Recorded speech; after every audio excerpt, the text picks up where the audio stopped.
Baik, Assalamualaikum warahmatullahi wabarakatuh. Kembali lagi dengan saya, Saida Salwa, dari kelompok 5, dengan NIM 20121230 dari kelas Pendidikan Agama Islam 6A.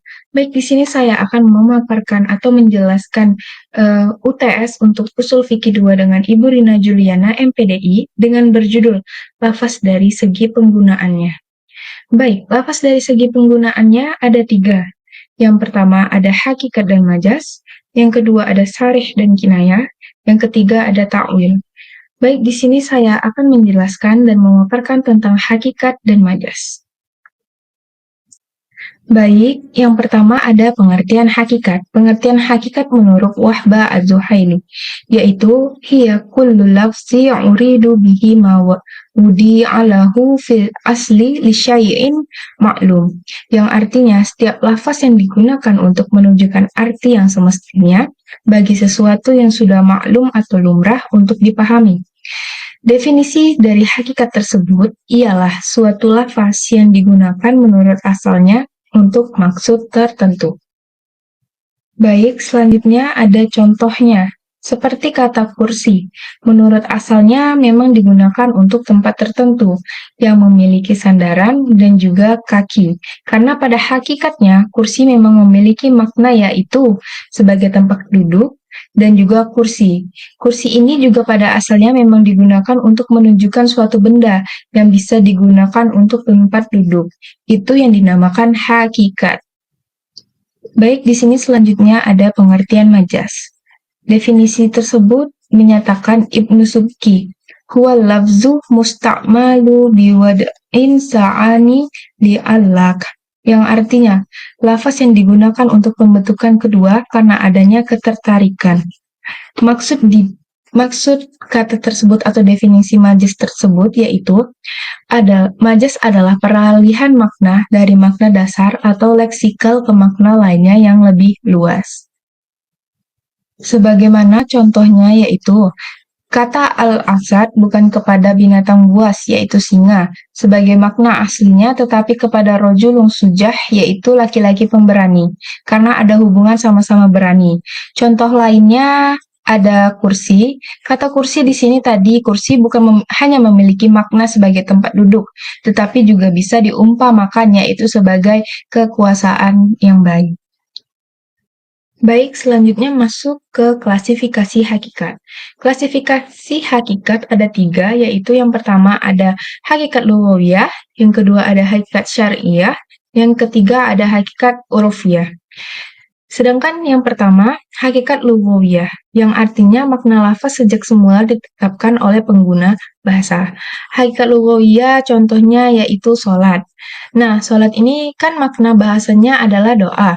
Jadi mengartikan dengan doa, maka mengartikannya sesuai dengan makna kebahasaannya atau hakikat kebahasaannya. Karena pada asalnya, sholat secara bahasa artinya doa. Sedangkan yang kedua yaitu ada hakikat syar'iyah, makna yang digunakan oleh bahasa syariat atau agama. Dengan contohnya, misalnya kata sholat tadi, hakikat secara bahasanya kan adalah doa. Akan tetapi jika dikaitkan dengan syar'i atau syariat sholat, maka maknanya yaitu perbuatan dan ucapan tertentu dimulai dengan takbir dan diakhiri dengan salam.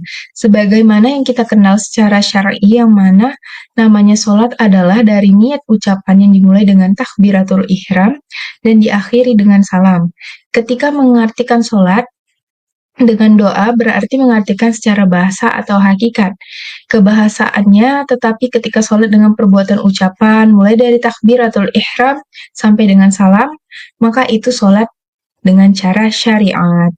Yang terakhir ada hakikat urfiyah.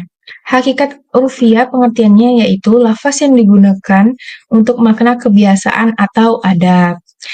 Dengan contohnya seperti kata adab tuh secara bahasa berarti hewan melatah.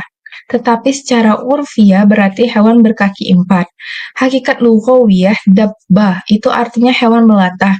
Tetapi secara urf kebiasaan orang Arab, lafal dabba itu diucapkan maknanya adalah hewan yang berkaki 4. Baik, selanjutnya masuk ke klasifikasi majas. Yang pertama ada ziyadah atau penambahan. Dalam pengertian ziyadah ini yaitu lafaz yang menggunakan selain makna asalnya karena alqah atau hubungan berbentuk penambahan. Misalnya, kalimat contohnya yaitu laisa kamitslihi syai'un, yaitu tiada sesuatu yang menyerupai Allah. Yang kedua ada naq atau pemindahan. Dalam pengertian ini, naq adalah pemindahan makna oleh ahli urf am atau umum dari makna yang dipakai sebagai istilah oleh manusia umum. Contohnya yaitu al-gha itu artinya luhat atau tanah merendah menjadi arti dari kotoran yang keluar dari manusia. Yang ketiga ada nuksan atau pengurangan. Pengertian dari nuksan yaitu lafaz yang digunakan pada selain makna asalnya karena alqah berbentuk pengurangan kalimat. Contoh lafaznya yaitu was'alil qaryati, yaitu bertanyalah kepada penduduk desa. Selanjutnya yang keempat ada isti'arah yang artinya lafaz yang digunakan pada selain makna asalnya karena alqah atau berhubungan berbentuk keserupaan. Contoh firman Allah Subhanahu wa taala yaitu jidarra yuridu ayang qada, yaitu artinya dinding rumah yang hampir roboh. Selanjutnya ada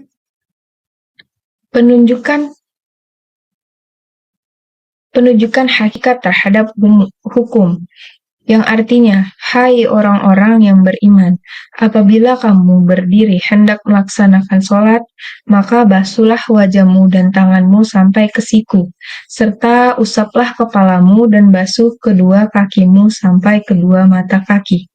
Jika kamu dalam keadaan junub, mandilah.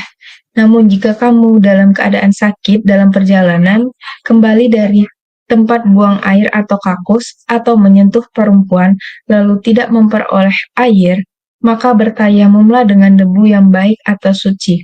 Usaplah wajahmu dan tanganmu dengan debu itu.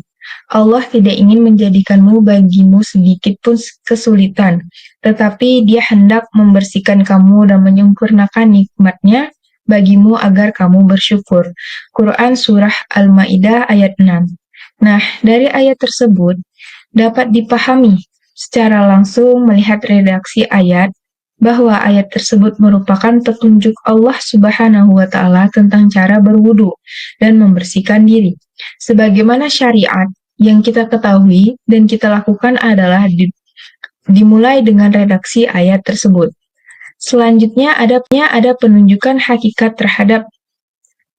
majas terhadap hukum, yang artinya, dan Allah lah yang mengirimkan bermacam angin, lalu Ia atau angin yang menggerakkan awan, selanjutnya kami arahkan awan itu ke suatu negeri yang mati atau tandus. Lalu dengannya hujan, kami hidupkan bumi setelah matinya. Demikianlah kebangkitan itu. Quran Surah Fatir ayat 9. Majas dalam ayat ini terletak pada sesuatu yang ditetapkan al-musbat, yaitu kehidupan, bahwa menurut ayat ini hujan dianggap menghidupkan bumi dari kematiannya.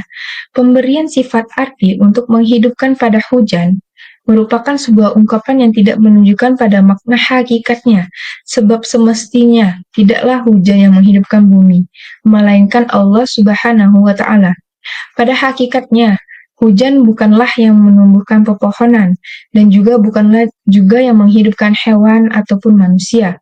Sifat menghidupkan ini disematkan oleh Allah Subhanahu wa taala pada hujan dalam arti yang sesungguhnya, melainkan sebuah ungkapan majas. Baik, mungkin itu saja yang bisa saya sampaikan. Cukup sekian hasil dari pemaparan materi saya dengan lafaz dari segi penggunaannya, dengan penjelasan pengertian hakikat dan majas, klasifikasi hakikat dan majas, serta klasifikasi penunjukan hukum hakikat dan majas. Kurang lebihnya saya memohon maaf. Wabillahi taufiq wal hidayah. Wassalamualaikum warahmatullahi wabarakatuh.